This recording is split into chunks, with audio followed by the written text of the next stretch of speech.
Hi friends, எல்லாம் எப்படி இருக்கீங்க? இன்றைக்கி நம்ம என்ன பார்க்க போகிறோம் அப்படின்னா, 6th ஸ்டாண்டர்டில் இயல் 4ல் உள்ள லெசன். இயல் 4 ஃபுல்லாகவே பார்த்துடலாம். கொஞ்சம் ஃபாஸ்ட்டாக பார்க்கலாம். ஏன்னா பேப்பர் 2 டெட்டு பேப்பர் 2 வந்து கொஞ்சம் சீக்கிரம் எக்ஸாம் வருது இல்லையா? அதனால் கொஞ்சம் ஃபாஸ்ட்டாக ரிவைஸ் பண்ணுற மாதிரி நம்ம பார்க்கலாம். ஒன்று ஒன்றா நடத்தி போட்டே போனோன்னா ரொம்ப டைம் ஆகும். வேறு சேனல்ஸில் கூட இதெல்லாம் போடுறாங்க, அதை பார்த்துக்கலாம். இம்பார்ட்டன்ஸாக உள்ளதை மட்டும் நம்ம எக்ஸாம் பாயிண்ட் ஆஃப் வியூவில் ஒவ்வொரு லெசனுக்கும் என்ன இம்பார்ட்டண்டான இருக்கோ அதை மட்டும் நான் சொல்கிறேன்.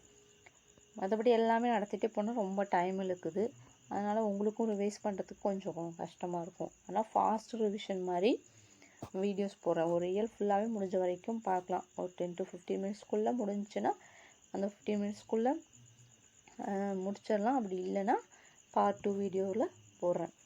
ஓகே, பார்க்கலாம். கவிதை பேழையில் மூதுரை. மூதுரையில் யார் எழுதின பாட்டு அப்படின்னா ஔவையார். மன்னனும் மாசற கற்றோனும் சீர்தூக்கின் மன்னனின் கற்றோன் சிறப்புடையன். மன்னருக்கு தன் தேசம் அல்லால் சிறப்பில்லை, கற்றோருக்கு சென்ற இடமெல்லாம் சிறப்பு. இந்த லாஸ்ட் லைன் ரொம்ப இம்பார்ட்டன்ட். கற்றோருக்கு சென்ற இடமெல்லாம் சிறப்பு. இல்லை, ஃபஸ்ட் லைன் மன்னனும் மாசற கற்றோனும் சீர்தூக்கின் அப்படிங்கிற லைன் எதில் வரும்? யார் எழுதுன பாடல் அப்படின்னு கேட்டால் ஔவையாரோடது மூதுரை. மாசறன குற்றம் இல்லாமல், சீர்தூக்கின் ஒப்பிட்டு ஆராய்ந்தாள். தேசம்னா நாடு. நூல்வெளி. ஆசிரியர் யார்? ஔவையார். அவங்க ஆத்திச்சூடி, கொன்றைவேந்தன், நல்வழி போன்ற நூல்களையும் இயற்றியுள்ளார். மூதுரை என்னும் சொல்லுக்கு மூதுரைனா மூத்தோர் கூறும் அறிவுரை அப்படிங்கிறது பொருள். சிறந்த அறிவுரைகளை கூறுவதால் இந்நூல் மூதுரை என பெயர் பெற்றது. 31 பாடல்கள். நல்லா ஞாபகம் வச்சுக்கோங்க. வெறும் 31 பாடல்கள் தான் இருக்குது மூதுரையில். யார்? ஔவையார். அவங்க என்ன பாடல்கள் எழுதியிருக்காங்க? ஆத்திச்சூடி, கொன்றைவேந்தன், நல்வழி. இதில் மூதுரைனா மூத்தோர் கூறும் அறிவுரை. சிறந்த அறிவுரைகளை கூறுவதனால இது வந்து மூதுரைன்னு சொல்கிறாங்க. இதில் 31 பாடல்கள் இருக்குது. அவ்வளோதான், இது முடிஞ்சு. அடுத்து துன்பம் வெல்லும் கல்வி. இதில் ஏட்டில் படித்ததோடு இருந்து விடாதே இந்த பாடலை பார்த்துக்கோங்க. யார் எழுதுனா அப்படின்னா பட்டுக்கோட்டை கல்யாண சுந்தரம். தூற்றும்படி, சொல்லும் பொருளும் பார்க்கலாம். தூற்றும்படினா இகழும்படி. மூத்தோர் பெரியோர், மேதைகள் அறிஞர்கள், மாற்றார் மற்றவர், நெறி வழி, வற்றாமல் குறையாமல் அப்படின்னு இருக்கு. அவ்வளோதான். அடுத்து நூல்வெளி. எளிய தமிழில் சமூக சீர்திருத்த கருத்துக்களை வலியுறுத்தி பாடியவர் பட்டுக்கோட்டை கல்யாண சுந்தரம். திரை இசை பாடல்களில் உழைப்பாளர்களின் உயர்வை போற்றியவர். மக்கள் கவிஞர் எனும் சிறப்பு பெயரால் அழைக்கப்படுபவர். மக்கள் கவிஞர் யாருன்னு கேட்டால் யார் மக்கள் கவிஞர்? பட்டுக்கோட்டை கல்யாண சுந்தரம். உழைப்பாளிகளின் உயர்வை போற்றியவர் பட்டுக்கோட்டை கல்யாண சுந்தரம். எளிய தமிழில் சமூக சீர்திருத்த கருத்துக்களை வலியுறுத்தி பாடியவர் பட்டுக்கோட்டை கல்யாண சுந்தரம். திரை இசை பாடல்களில் உழைப்பாளிகளின் உயர்வை பாடியவர். அடுத்து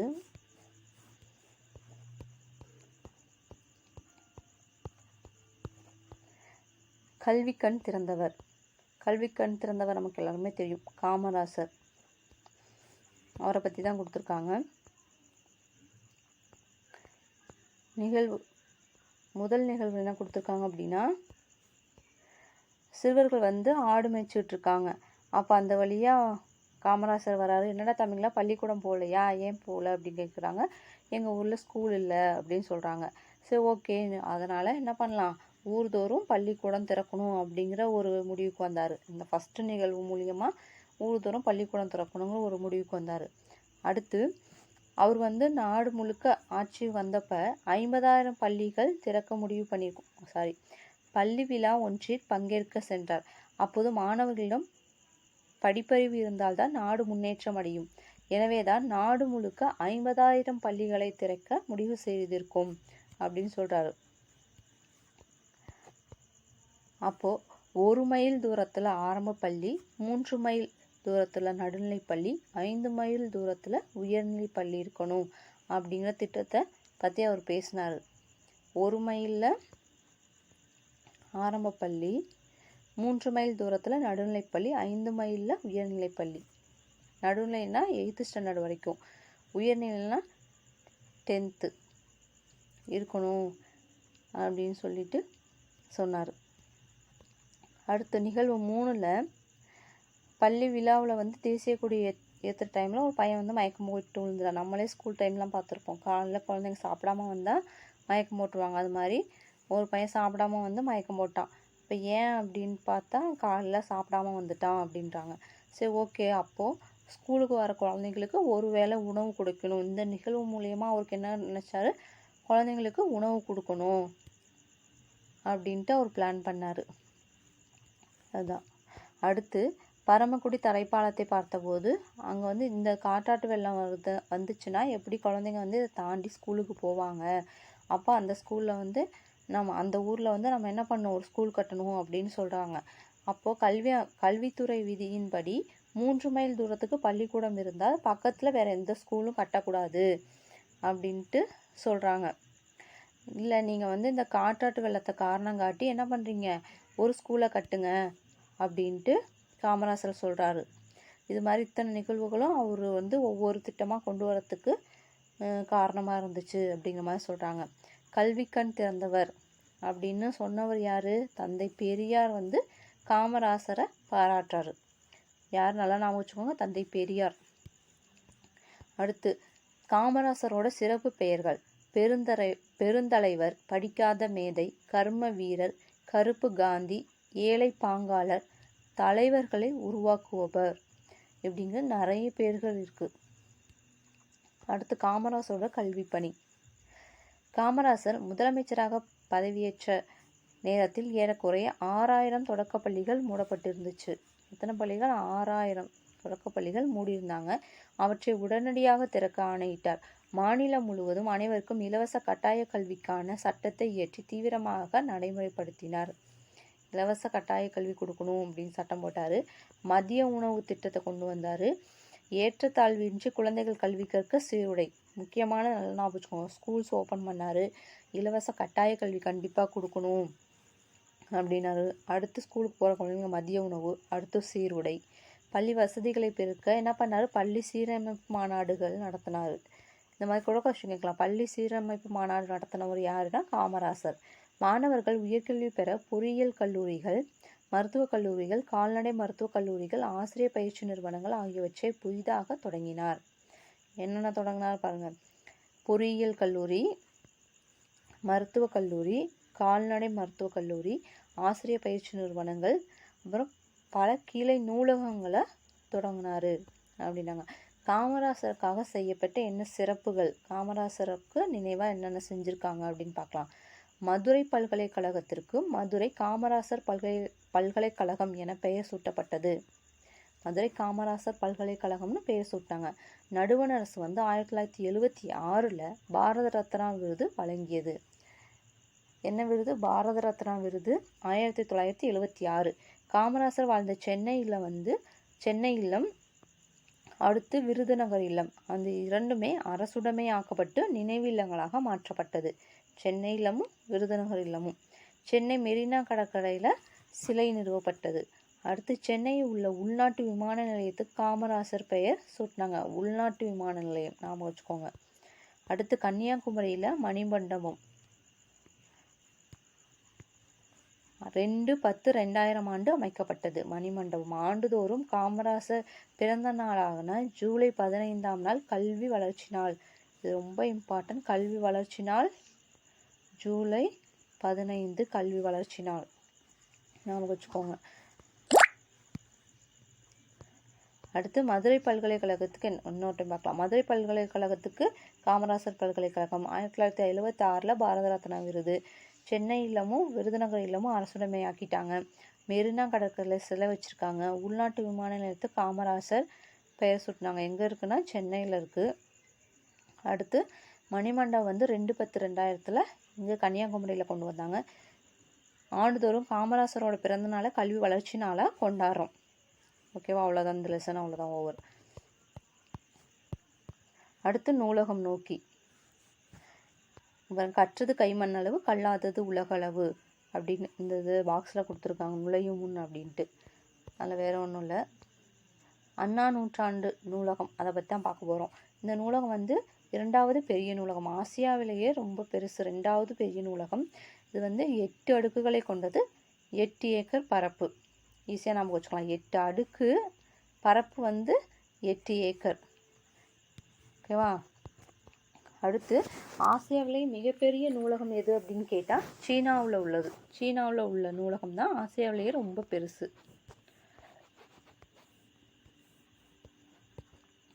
அடுத்து அரங்கநாதன் நூலக விதிகளை உருவாக்கியவர். இவர் இந்திய நூலகவியலின் தந்தை.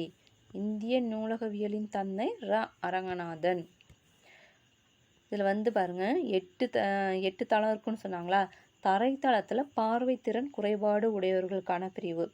ஏன்னா பார்வைத்திறன் ஒரு குறைபாடு இருக்கவங்க வந்து மேலே அடுத்த ஃபர்ஸ்ட் ஃப்ளோருக்குலாம் போக முடியாததுனால தரையிலேயே வச்சுருக்காங்க, நாம் வச்சுக்கோங்க. அடுத்து அவங்களுக்கு என்ன இருக்குது அப்படின்னா பிரெய்லி நூல்கள்லாம் அங்கே வச்சுருக்காங்க.